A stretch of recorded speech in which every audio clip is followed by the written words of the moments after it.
فریدون در بازار گنجینه چند دکانی لباس‌های مردانه دارد. دستور درباره از 15 ایون باز شدن بازارهای فروش لباس او را هم مثل اکثر دیگر صاحبکاران خوشحال کرده است. خطر هست اما برای پیشبرد زندگی باید کار کرد، میگوید فریدون.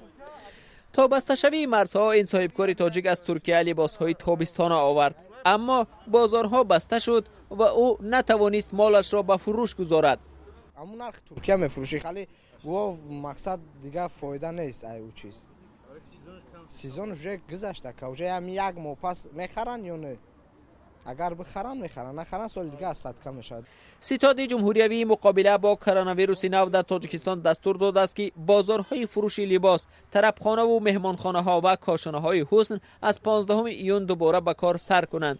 مقامات بر این باور است که وضع اپیدمیولوژی تدریجاً به اعتدال می آید و آمار گرفتاری به کووید 19 هم کاهش می یابد.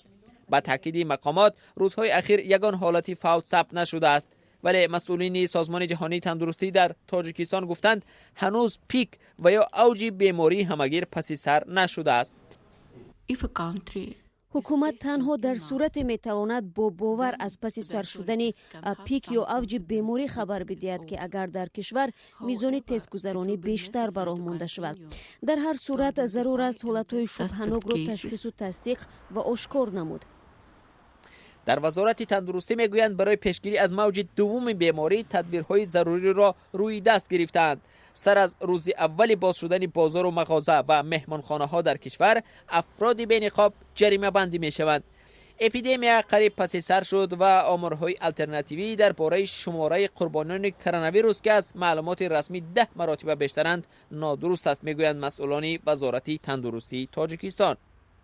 گروه کره است که از در تمام شهرهای جمهوری این سپیسک هم می‌بیند و طبق همین رویخط کار میکند.